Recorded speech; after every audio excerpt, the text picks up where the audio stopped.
We're almost there, folks. Just one more episode to the finale. That means we're at episode 9 of season 5 of Snowfall. This episode is titled Departures. It is once again on the opposite side of the world.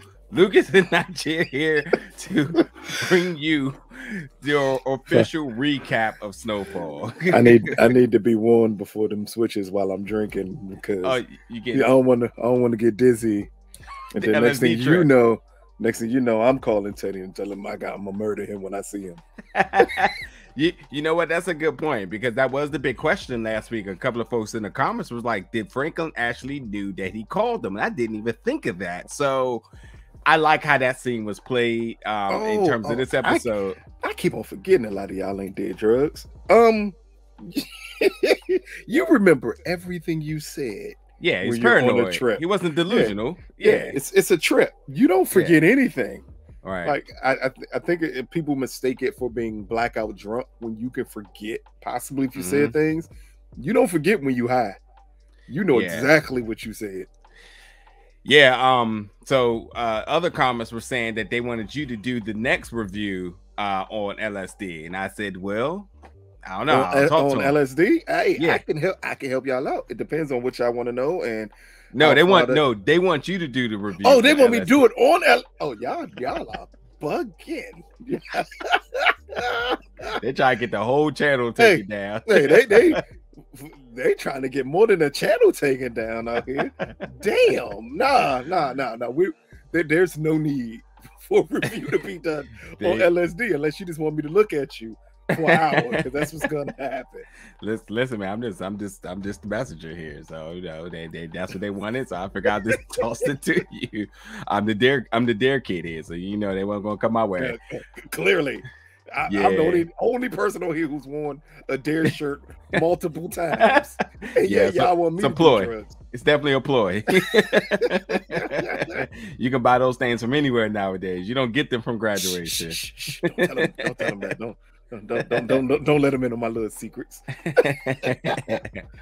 Man, we got a lot of things to talk about with this episode. As I said, it's episode 9, so the big finale is next week. We will have special guests, so be prepared for a very, very shocking, not only conclusion of the season, but a review from us. We're going to have a lot of fun next week, but we obviously got to get through tonight's episode, and we are going to go through the events of tonight's episode, but I kind of want to start things off just a tad bit different.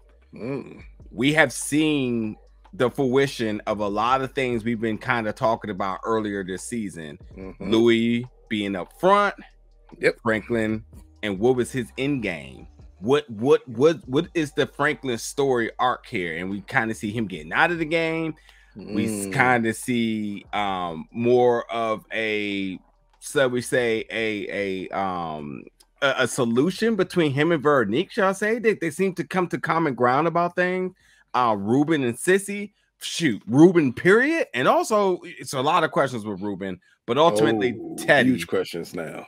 Yeah, huge questions. And then Teddy now. Who, upon being shot, has obviously decided that he needed to do what's best for him. Gustavo said, what I've been thinking this entire time. We got an answer for that. But Teddy also being who we thought he was going to be. He wants to push things going forward. More drugs, more money. We need more war. If Louie wants to work with me, let's do it. You know what I mean? As he said, he needs to close this out, and he wants to close the war out. Yeah. So that's telling you, like, he's thinking the more volume I move, the quicker this is over with. Yeah. Well, it's interesting because, like, in one token, I think we understand how lucrative wars could be. But the question was with the war and with him talking to Javi, with the war coming to a conclusion soon, well, what does that do for us? And he pretty much answered, said, you know me. You know things are going to be good. We're going to find ways to do stuff or whatever. So do you think he's more on the side of wanting the war to cease, or you think he is just going to... He wants the war to end because, in all honesty, war is expensive. War can make you lots of money, but everything runs its course. So what ends up happening, and we always got to remember who Teddy works for, everything is the next move at this point. So they're like, hey, anybody, again, if you know the war, Contra, all that other stuff, you know when it ended, and we know what was the next steps for the United States. What did they spend money on after Contra? I want to say, was it the Cold War after Contra they spent money on? Then we get into Desert Storm. It's always going to be a war. So I think that's what he's basically telling him. Hey, just because this one is ending has nothing to do with our business. We'll always find another thing to move on to. Yeah. And I think that's Teddy's point with Avi there. Is just like, hey, this has nothing to do with us. Like, but I need to pump enough so this portion of this is over with. And we move on to the next thing. I feel like I took that conversation totally different. I feel like he was more or less, Avi had his reservations as to, the finances coming in, the money coming in.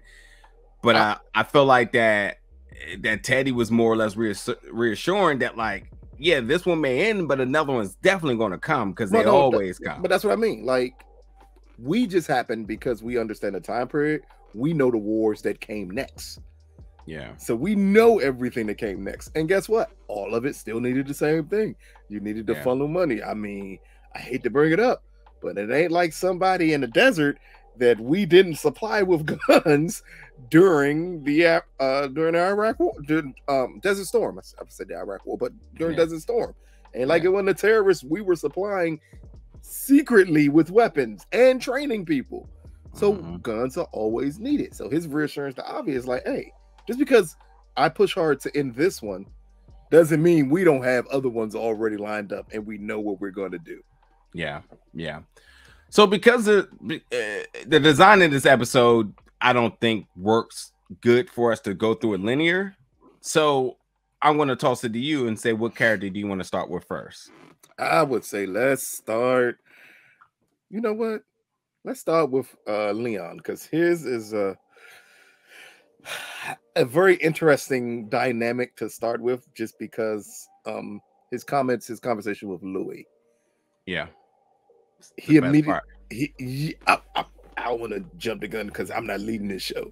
So, because I was about to say that conversation alone to me made Leon a threat to Louie, and I'm wondering how is she going to proceed with that, knowing that he's a threat? Because in all honesty, for him to say Kane's people are eventually going to find out, one, how the hell would they eventually find out? The only connection is to the cop, and the only person who knows that cop is under Louie is you. Like, well, okay, well, let's in Leon, let's kind of start towards the top of the episode, because Leon kind of went through all of the major characters in some form of a conversation. Him coming to see Franklin at his house, where his house was wide open because he has apparently never been there, and he's just kind of like, oh, this is how you living. Okay, cool. But at the same time, you let him know that, Louie kind of went behind our back. I'm not feeling that. Leon's kind of like, Franklin's kind of like, it's okay. There's bigger fish to fry here. You know what I mean? And disagreement. He said, listen, Leon, if you're going to go do that and go retaliate, whatever's going to be, I won't be there for you. But the most important thing is that he looked at the book and said you didn't even read it, which we know that book was not only just a symbol, a friendly gesture of tons of different things, understanding Leon's new psychology amongst things, and also trying to I forget that quick. Was it The Miseducation of the Negro? I was attempting to find out what book this was. The biography of Malcolm X. What book? It wasn't that. I'm just trying to go through the books of that time period that Black people read to make themselves better Black people. And I just don't know what book Leon gave him. Jesus Christ! For that sake, I'll just look real quick for you to help you out. But it was important because, like, that was like the solidarity between the two of them. Like, hey, while we got two different psychologies here, I feel like in order for you to understand how I'm kind of moving around, this would help you. And then he definitely gave him the, hey, you didn't even open it, so I'm out. And I don't think there's any animosity between the two of them, but I also think that was definitely the best outcome for the two of them. So before we get to the rest of it, just what do you think about the two of them and their interaction here? Leon is finally starting to understand who Franklin really is. Like Franklin didn't care about any of that. He in all honesty, I don't think he cared to get to know the new Leon. We've seen the progression of the season where he clearly didn't care to get to know the new Leon. Franklin likes things in the way and the order it's always been. And Leon trying to advance himself and come up with these new ideologies that he wants to believe in, Franklin just doesn't care about any of that. Yeah. Here, we also see the separation between the two. Because again, from one season to the next, we understood that their relationship was rocky for what happened at the end of season 4. When you see Leon walking into Franklin's house for the first time and Franklin says, "Oh yeah, I've been meaning to invite you over," that's the separation. We're no longer best friends at this point.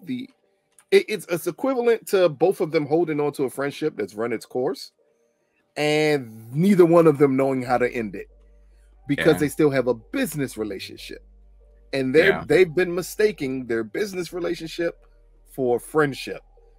They're not friends anymore. They're in business with one another. And I think here was Franklin letting them know, like, hey, the things I would do for you as a friend, like, I'm no longer going to do. That's just not going to happen. That part is over with. So, and as from a business standpoint, I'm not willing to go to war with Louie for your ideologies because, again, in the end, Franklin also didn't agree with Leon's decision on the way to handle Kane. Yeah. I mean, it's interesting to kind of follow these two characters for all this season to kind of see them come to very, I can almost say high. This potentially could have been like a high temper moment. This could have easily been anything else, in terms of what it is. That's why I can say it's like the best solution because they kind of was just like, well, this is how I feel. This is how I feel. This is what I'm going to do. This is what I'm going to do. Okay, cool. No problem. All right, we go our ways. This is what we're going to do. So I was really kind of thrown off by like Leon's psychology in that scenario because yes, he's definitely turned the corner, shall I say, in terms of how he goes about things, which we'll talk about a little bit more in a second. But like I was expecting him, since you can almost say that Franklin's his brother, to be just a little bit more like assertive about things. It's kind of reserved, if you ask me. Leon is the friend who believes they advance themselves and are not happy when others do the same. Okay, that's the way it comes across, and that's not a bad thing. Not to feel like I've advanced to a certain point, and I would hope you're there, but I'm not going to drag you along with me. Yeah. Like Leon is very resolute in his feelings and what he perceives the world to being. He clearly sees Franklin is not that way, nor does Franklin fit. In all honesty, Franklin doesn't fit into Leon's world anymore. Yeah, except for from a business standpoint, they don't fit anymore. So what happens when you have that person, and we all have it, that friend who you would that's and it. You're still my boy though. So the respect is still there. Yeah. The admiration done left, but the respect is still there. And that's the way that scene played out. It's just two people who, man, I still have love for you, but I can't go on this journey with you. Right. That's I cannot land on words for anything. That's exactly how I feel about that. And that's true. And by going back and look, he is reading The Wretched of the Earth. Never read that. The Wretched of the Earth. No, that was not part of my Black History Month reading. or my growing up with a very stringent at times Black part-time father who decided to make me read Black books. I never read The Wretched of the Earth. Yeah, should I just go ahead and just read? Yeah, let's just plug it. Let's plug it because clearly somebody needs to be Leon out there. A bunch of little Leons out here. Yeah, so first of all, it is about the psychological analysis of dehumanizing effects of colorization upon individuals of the nation and discussing the broader society, cultural, and political implications established by the social movement of decolonization of a person and people. Franz Fanon. So there's that. Plug it. Go get on Amazon's $12, folks. There you go. Man, what English lit class did he take? Listen, I'm telling you, man, it gets wild when they run through the hood, man. It gets wild. You but change again, your whole maybe life. this is something that back then really took off amongst, because at one point popular book from 1961. So yeah, I mean, and then so that puts it about 20 years old then. Yeah, back in the day, for a lot of black folks, when we were looking for things to latch on to understand the black struggle a little bit, books like this is stuff that we attached ourselves to. We don't do it nowadays, so it throws people off. But back in the day, man, we used to do it all the time. It was a better understanding of what it meant to be black in society and in the world, and how to deal with it. And this book sounds like it did, man. Let me go buy this junk. I'm gonna go buy it. All right, let's move on from just our first thing of the entire episode. Geez, y'all probably like, man, they dragging that on. Let me tie some things together real quick. So beyond that, Leon getting the information about how the whole thing went down on the streets, with the bar being hit up, and with Kane basically being shot but not killed. 3 of his other mans died, but he was just paralyzed. So he decides to go check up on him at the hospital, and that's where he basically was like, what's the status? And then that's where he's able to get the intel that, like, yeah, he's fucked up, he's not going to walk again, but he's alive. And that therefore he realizes that, oh, he's in a tough position now because he knows who is responsible for this. So he's bearing a little bit of weight here. And the reason I'm bringing it up, because you obviously know how this must have made him feel beyond this, because let's not forget, he was definitely pro, like, hey, I'm about to protect my folks.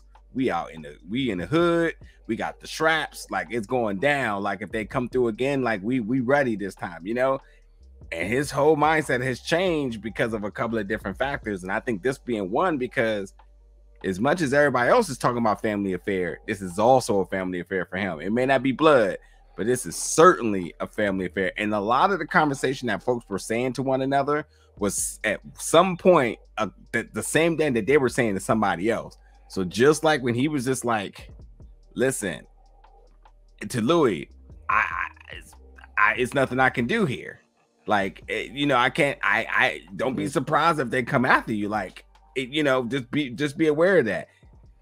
And we know we've heard other folks told Leon that at the time, and we known that that Franklin had to have repeated that at some point. So either way, these are just reusable tidbits being told to one another, because it's just a revolving circle of how things happen with all of them. But the most important thing is that I think Leon is just thinking, like, man, this is all too much. I think Louie points out something very important when they have their discussion, and that is, as a black woman, she says again, you talk about how hard it is to be a black man. Try living a second in the world of being a black woman in this world. If we think about it in that time frame, being a black woman who is attempting to establish power does not exist. Well, I mean, we say it all the time, like, especially when we covering power, but we say that in terms of organizations, you don't usually get women in the forefront. This doesn't truly exist. So Louie made the best point of this episode to me with Leon.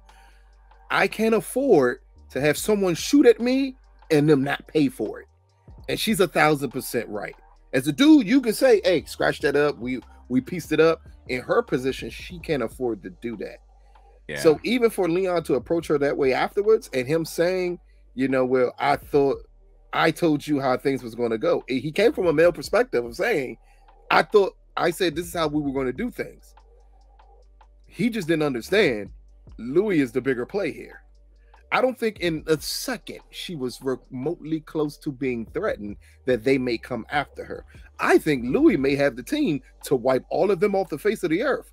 That's not her issue. Her issue is the point that you even brought that to her doorstep. Certain things you shouldn't do. And all you gotta do is look at the body language of her conversation with Leon, and it's coming. She is looking at him like, I'm the boss. Like, she should have kissed him. Hey, that's all she needed to do, because in all honesty, he had a completely misunderstanding of thinking she was scared. Yeah. That we already saw what Jerome said when he told Leon, cool, we'll let you do this. If it don't work out, I'll kill every single one of them. And right now, as the episode progressed and we find out even more stuff about Jerome and Louie, we understand how big their organization is. I don't think she gives a goddamn about them people on the street. I kind of read it a little bit different. One, and sarcastically saying that she should have kissed. And I do not think it was romantic last episode, folks. Y'all be trying to nitpick everything. I never said it was romantic at all. But you ain't see Godfather, so you ain't know the Fredo kiss of death. Yeah, whatever. I do like the conversation of the black woman versus black man.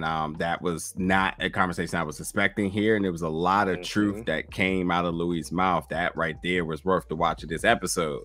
And I do agree with Louie 100% about her positioning and her doing what she had to do and the reasoning behind it. I absolutely agree. And with him giving her the warning, I don't take it as a threat. I think he was passing knowledge ahead because he just, well, why wouldn't he? And I think that, she wasn't even aware that he was alive still until Leon told him that. So like he did do some good for her, but I just think that the whole go ahead. It's just the way it came across. I don't different. It's different between them. To me, it's not. Leon is monotone. He's not outright gonna. It's not. But his words were a threat. I think you to say eventually they'll find out. The key part is, how would they find out? I don't think it was a threat. I think it was a warning.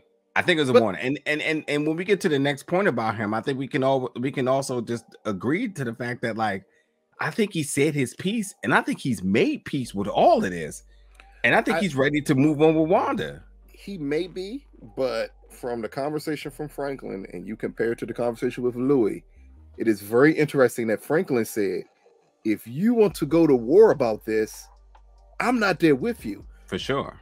That's a weird statement, because why would he want to go to war about this? Because I think he's thinking Leon is the same Leon that he's always been. And also, let's not forget, Leon definitely was loading up on all sorts of ammunition. Keep in mind, though, Leon came to Franklin because he was expecting Franklin to put Louie in her place. Either that or he was just there to bring some. Well, yes, no, that's it. No, that is what it was. He was clearly. So when Franklin backs down, Franklin's next statement is, "If you want to do something about it, you on your own. I'm doing nothing about it." And to my other point, I just want to say that I also think that because the positioning, the hierarchy is a little bit changed too. I also think that's another reason to be kind of fearful about what's next. Because if you're head of the organization and Franklin is kind of like, "Oh, no problem. It's cool. It's no issue." I think that's another reason to just kind of sit back and say "Oh, nah, shit is different now." Like if he's not going to handle this and she's just going to be able to do what she wants from under him, then that is a liability to all of us. Because say she decides to do this to the next person that ain't just a Joe Smo and Kane, this could be detrimental to everybody and puts target on all their back. I mean, they already got targeted, but the issue is very simple with Louie. For me, it's always been simple with Louie, which is you can't come after me and think I'm gonna let you live. I don't care how peaceful you think. Let me help y'all out here quick, and then we'll go on to the next thing because we spent way too much time on Leon. But very quickly, there's no way in hell you're gonna take a shot at somebody on the street and think that shit's squashed. It's never squashed. The moment you did it, as Louie pointed out, yes, Black Diamond and them took a shot at me. They could be bought. This is someone who y'all personally did something to. Yeah. Just because a nigga acting cool now, don't mean that cool gonna last forever. Yeah. Matter of fact, he could be playing a role. But for Louie to say, "Hey, he did it, you gotta pay," that was the end of it to me. The saying, "Eventually they're gonna find out," was the interesting part to me, because we understand this cop is under Louie. How would they find out? Yeah, no, but beforehand, he did not know that. I'm sorry. With the cop being under Louie, he doesn't also know the grip that Louie now has on this cop now. Because but beforehand, though, you gotta keep in mind, beforehand, Louie understood when he said who did the hit. That's how he knew it was Louie. So for you to even say that, everybody on the streets would not know this cop is under Louie. That's humanly impossible. No, nobody moves like that. The people who would understand that cop is under Louie are the family. So if you telling me something's going to get out that only family knows, how is it going to get out unless you're saying something? Yeah, or worse yet, and then I'll let you finish. Or worse yet, the way the scene cut when that guy asked Leon, unless you know something. Mm-hmm. I don't know. What happened if Leon told it? And that's why he said what he said. I don't think Leon told her. I think that's why Leon's kind of wiping his hands with this. Yeah, to kind of, because Leon has now gotten 15 minutes for whatever reason. I think Leon now at this point realized that he is in a rock and a hard place. He does have a small bit of loyalty towards Kane because Kane is like his brother, like you said, and he was the one that sort of established the deal. So he thought he made peace, and it also kind of put Leon in a very a precarious situation, because they're just like, well, do you know anything about this? So who's to say Leon doesn't get pressed up on about this at some point? And Buckley's still out there. Eternal Affairs is kind of doing their thing. So like, it could be a lot of ways. It could just coincidentally get out by whoever. It could be Leon that does it. But I also think that that's why he's kind of like, hey, Wanda, everything that I said I meant, let's get to Europe. Let's go where we're gonna go. And he said Europe. Don't you dare do that. He did say Europe. He said Europe and Africa. He definitely said Europe. We know they're going to Africa. We know. We know they're going to Africa. Damn it. But just to put a tie on that, Wanda, for everything she worked for, she doesn't want to quite leave it. Leon's looks like this go to all. We can all get this back and so on. And love is in the air. And I guess they're going to try to figure out what they're going to do, because everybody at this point is looking for their Wanda been listening to Destiny's Child. She said, "You are not going to take me somewhere on your money. I am an independent woman. I do not. I do not want to be taken care of." Jesus Christ! All right, next person, because God, we got to. Well, we ain't got too many people to talk about. The main people, because everybody revolves around the main people. Right. So to me, the next person is Franklin. Naturally. Yeah. So I mean, this is a Franklin episode where he apologized a lot. He apologized to Leon, he apologized to Louie, he apologized to Teddy. Basically was just saying that of all the things that he's done, and to Veronique, he apologized to everybody about everything that's happened, because when he had his trip, he established that something you've been saying, he is a monster, and he realized it, and so he was able to get a lot of self-reflection out of this wedding that Scully gave the best gift of life to everybody, apparently. He said it. so interesting enough, Veronique decides to open up a little bit more, and she talks about her time in El Paso and said, yeah, we left a dead body inside of a hotel and we got out of the country too. So, and I'm so glad that he established that these are not the same thing, but I think there was a moment of truth for them to say, like, we can be open with one another. And it also is interesting that Veronique is very much Team Louie. She says, you know what, I agree with the decisions he made, which tells you this though. And when you say that Leon could be the one to find out, let's not forget Veronique had no problem going to see Kane, and the fact that she now knows what Louie did tells you how loose lips can be. But remember though, she wanted to go see Kane because she wanted to make sure she was safe. But I'm just saying, it does not matter that she does not have an approach of going up to talk to him. She can go talk to him at any given point. I think she wanted him dead. I think that's why she went to go see him the first time. I always thought Veronique was more of the nature like, why is he still living? He literally took a shot at me, your mother, your aunt, and your aunt. Why is he still alive? Like, again, like, it's the same thing. But that with her agreeing and saying, I 100% agree with what Louie did. I think that helped Franklin get a better understanding of it. Like, you can't let people live and do that. It goes back to the and I keep on interrupting. It just happens naturally this way with this topic, because it's a street thing where it's like, dude, like, all those connections, it's normally the nigga who you grew up with who literally turns on you. So you got to take him out. I mean, it's another show we review. Damn it. Look at what happened with Ghost and Kanan. Yes, when I pass you, if I perceive you as a threat, I got to take you out. There's no waiting necessary.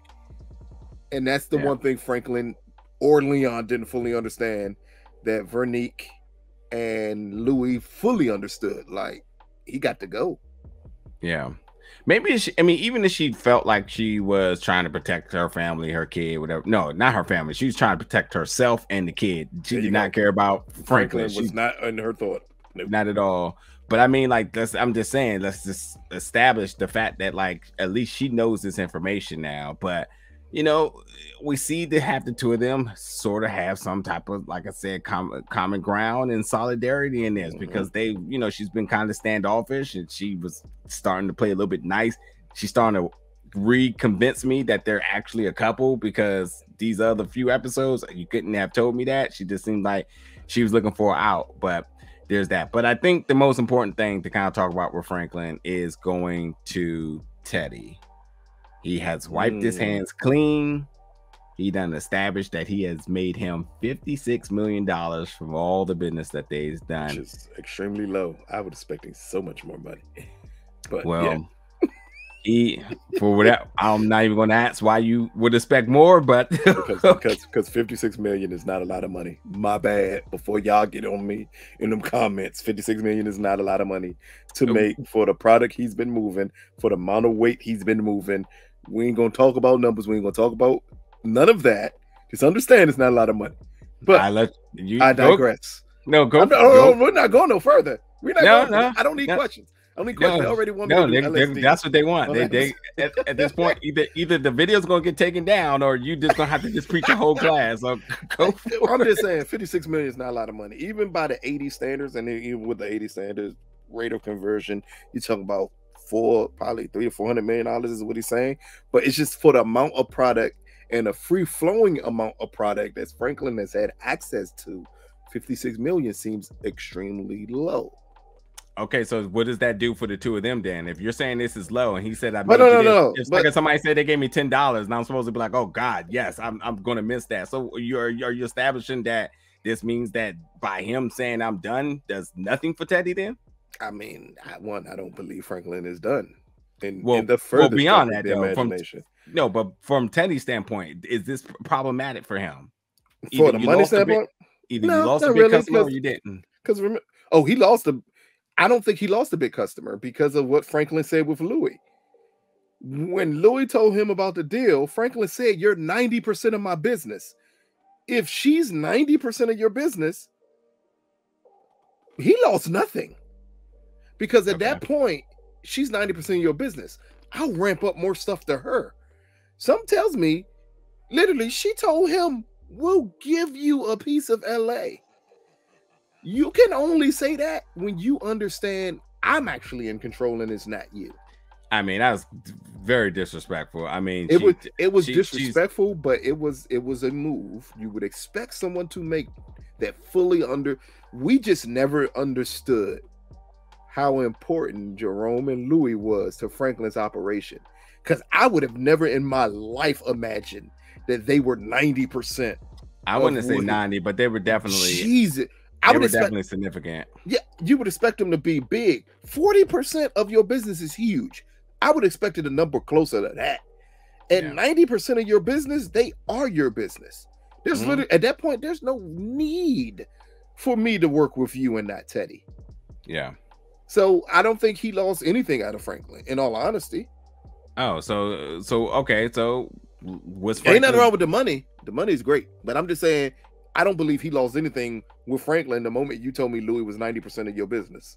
So what's Franklin's game plan here? Because he definitely gave a smirk and he's kind of, I think he wants to run off to this. I think Franklin wants the piece. He no longer wants to be the head guy, because heavy is the head that wears the crown. You don't want that. You become the number one target when you're the head person. So so that's what you're. And I think he's ready to take his money and cash out and actually do the things he wanted to do. Remember, Teddy told him, you can't do the businesses, you can't do any of that. Franklin is thinking, I have peace, I can do all of this now. What Franklin don't know is what we know. And that's all the things that Teddy's been talking about over the last couple episodes about Franklin and Franklin's money and Franklin's businesses. Okay. I don't think he understands possibly how much control Teddy has over all of that stuff now. That's still, even if he's able to accomplish that. And also that doesn't even become a liability to him anymore, because if he's out the game and he's already surrendered his authority and his position. Let me say it. I got my family. I got my money. So Franklin thinks he has a stash of money.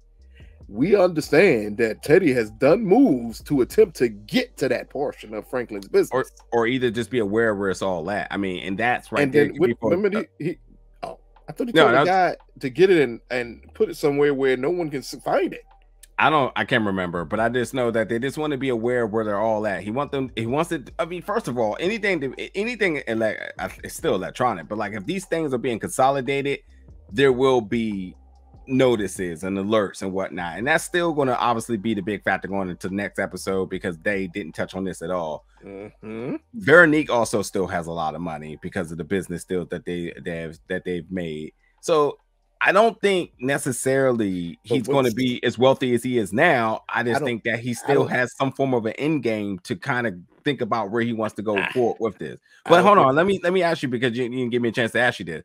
What do you think the whole smirk that he gave in reflection of the mirror after telling Louie, you want to be the front, you want to be the head, then here you go? What do you think that was? It's because everything that comes along with being the lead person you've never had to deal with before. Yeah. While you control 90% of the business, you haven't had to deal with the headache that comes along with being a business. For sure.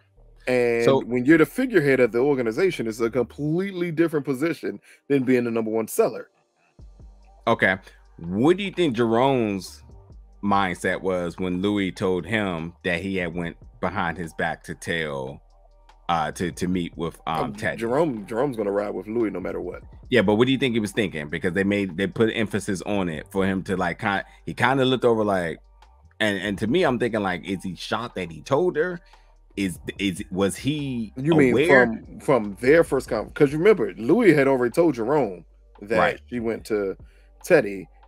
Jerome's first issue was always hold on. But see, don't forget, he was aware, but is he aware that this is frequently happening? Because she made it very clear that he was not coming to these meetings.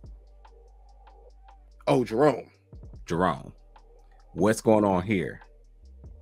Are you just talking about them with the business, or her telling Jerome you got to now come to the meetings? All right, so questions. Let me start the question over. So when Louie told Franklin about her essentially going behind Teddy, Franklin's back to meet with Teddy to direct connect. When she said that to Franklin, Jerome, they scaled on Jerome's face, and Jerome's face had this kind of look like, and I don't know to read that he was shocked or was he surprised. No, so, he wasn't, because she told him last episode that no, but not shocked that he knew the information, but shocked that he told her. She told him.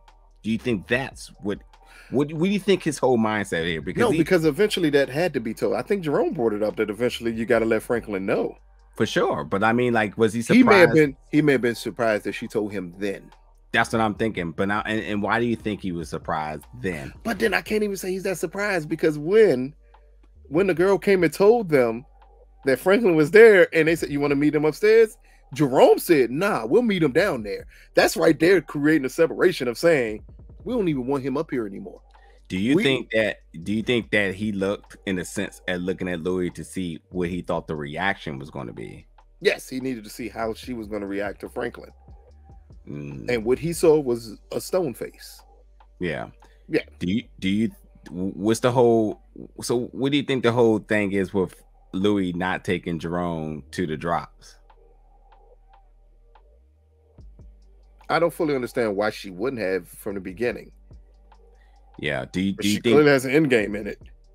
Do you think that she may be, for whatever reason, maybe just a little threatened about how the relationship changed with Teddy if Jerome's there? Do you think that he, by any means, may just be accustomed to just want to work with Jerome, therefore threatening Louie to be? You mean wanting to work with a man over working with her? Yeah. That would be the only threat, is her thinking you're going to want to work with him. But at this point, amazingly though, Teddy's only relationship is with Louie. Yeah. When Franklin got hurt, he wasn't going to Jerome. He was going to Louie. Yeah. Yeah, that's true. That's true.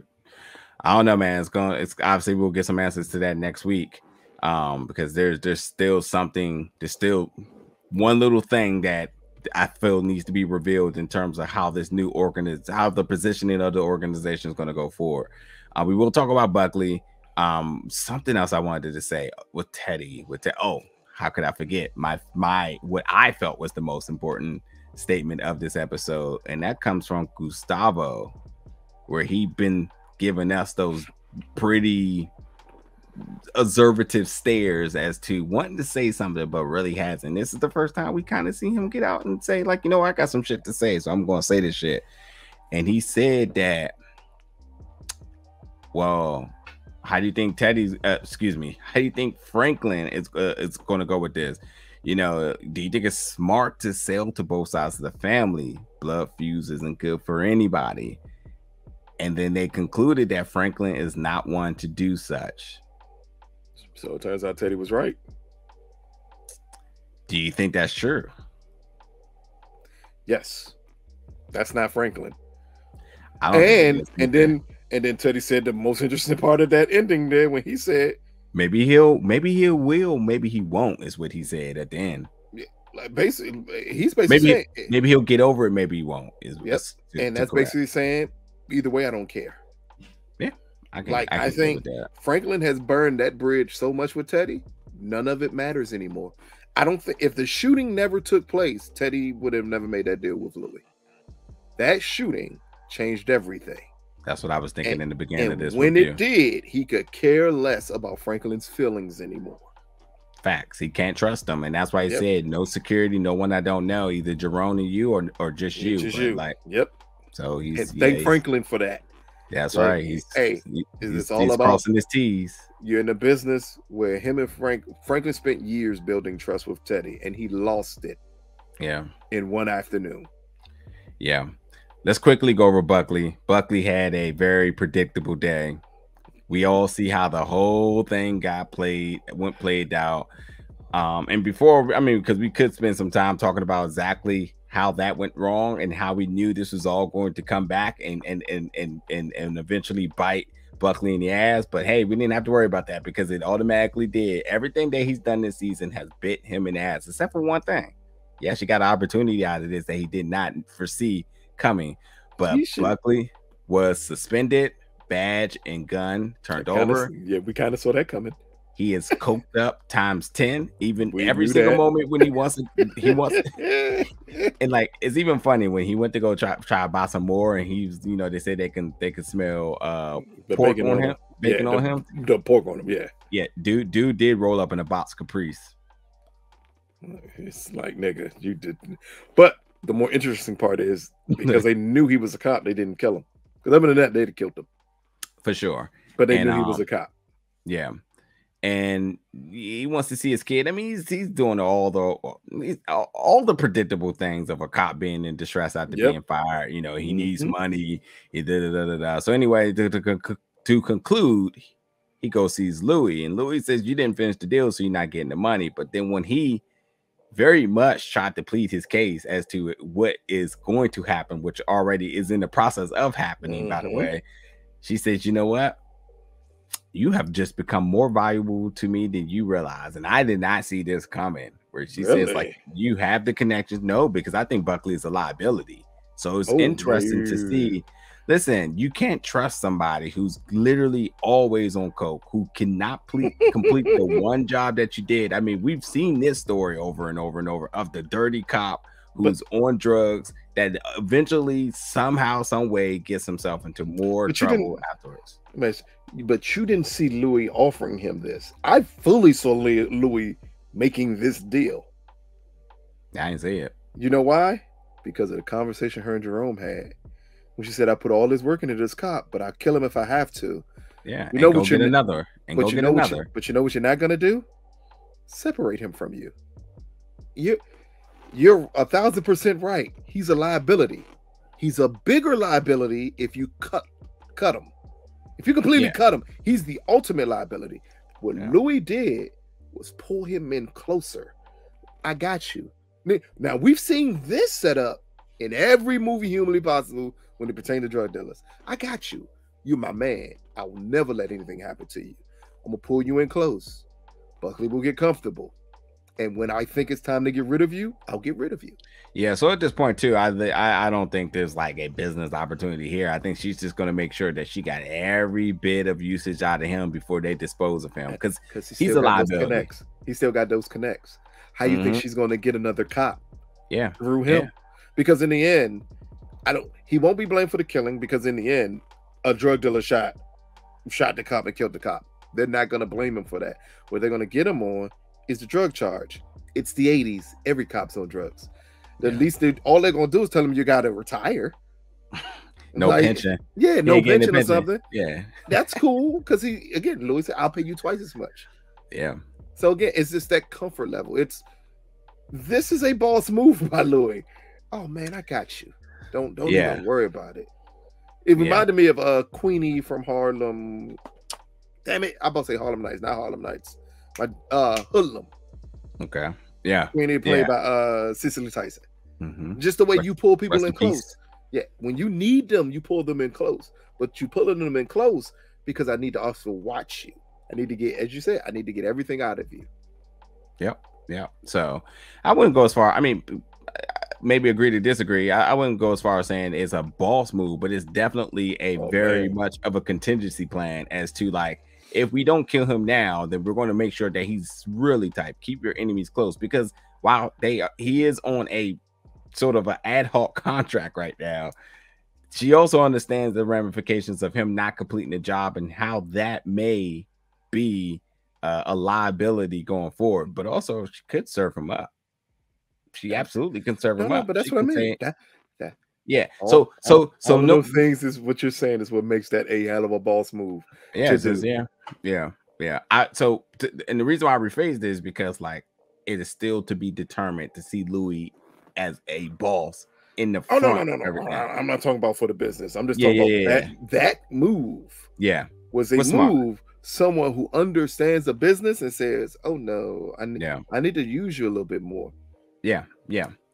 And I think that she knows she got him under the finger, like when she moved the table over and with the coke, the way she moved the coke away and went and tell me that it reminded me so much of Rock at that point in time when you're like, oh, that's how you draw them in.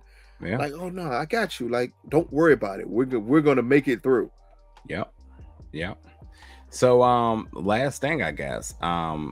I mean, we could talk a little bit about Javi and like loving Parisa. He definitely has the thing for her, but on the flip side of Javi's day, he meets, which is a big huge question marks, huge red flags, a lot of different things are kind of to kind of put into consideration here. Now, Ruben, this mysterious character that we still don't know what organization that he's with, has been in contact with Sissy again, and he's done. First of all, he's been, should we say, he's been a little bit paranoid too. He done changed his appearance, and he said that you don't know what the CIA is going to do to your son. They're going to kill him once whatever. And only way that can happen is if you let me protect him. And it's still whatever cards that he's trying to play, I'm not buying into it.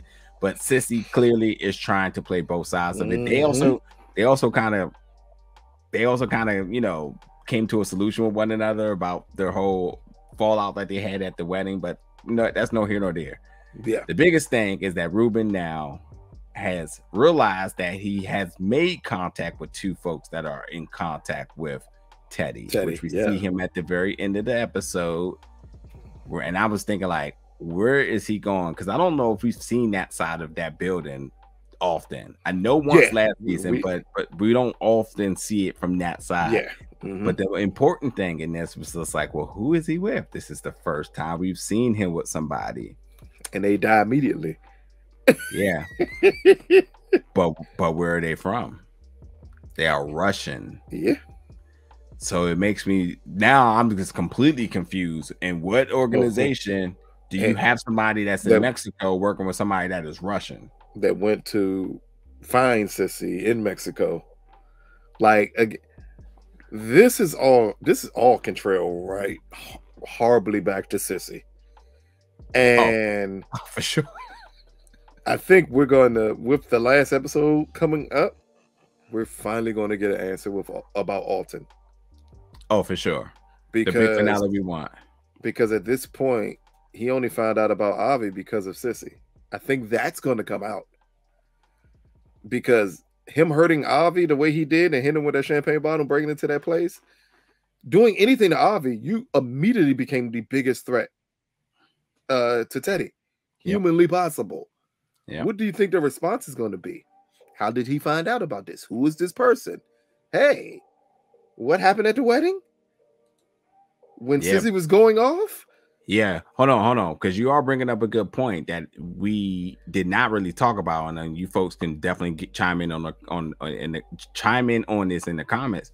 But understand that Teddy wasn't at the wedding, so he literally was piecing the wedding together from every single character.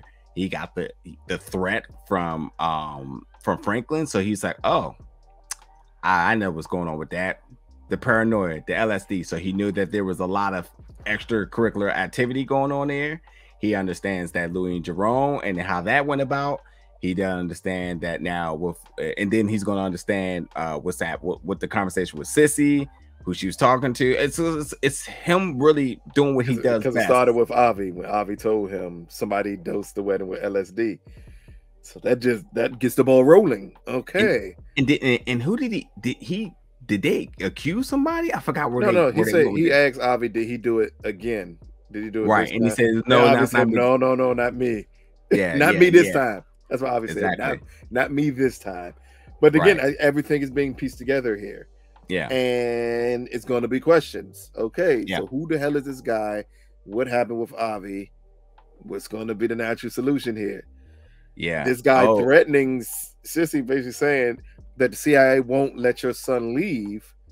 What does it look like if Franklin calls her and says, I'm out? And the CIA does nothing to him. Yeah, you're right. Yeah, let's draw this a little bit more because you're right. Hobby was right there when this went down. Let's not forget that Hobby immediately said that, like, I know who that dude is once he came in. So you identified Ruben right away. So when Teddy finds out that Hobby's been hurt, and got to be kidnapped at this point. Got to be kidnapped, not killed, but definitely kidnapped. But questions are going to ask, and they're going to say, "Well, when's the last time Hobby got into deck?" I don't know. It's been pretty cool, except for that random running he had at the wedding. Wait, who was that guy? Sissy knows. Sissy was going off on. Welcome to bringing Franklin back into this position where Franklin thinks he's at peace. Yeah. So that just brings a very interesting question on how all of that's going to play out, because it doesn't play out well for Sissy at this point. Not at all. Yeah. And maybe Alton comes back and we realize he's alive the whole time and he's been with Teddy. I don't know, man. It's gonna be interesting. I don't know. Anything else we should touch on really quick before we, because I think I'm done in terms of everything. Because we touched on everything with Louie, which is I think she's the catalyst for this episode. Definitely. More than anything else is just the moves that she's making and how she got this organization in place. Yeah. And what's going to be her solution now that she is the lead dog. Yeah, and then the whole episode was just about Jerome and Louie separating themselves from Franklin, and by them doing so, that means like where do they go next? And now with Louie being the front of the organization, has obviously to connect with the expansion plan, plan, which was named Franklin was extremely not happy about when Louie said, "Hey," even though it's weird, Franklin said, "My expansion plan," but if we think about it, it was Louie who pulled and said, "No. We should go here. We should go here. We should go here." Like Absolutely. It was, again, a beautiful tidbit to put that together for him to say my expansion plan when it was actually always Louie's expansion plan. Yeah. And I don't know, folks. Maybe we don't have to be suspicious about Veronique much longer. We got one more episode, and they still think she FBI. They don't care. they don't care what happens in this. Veronique could have shot and killed somebody for Franklin. They'd be like, "See, she's still setting them up.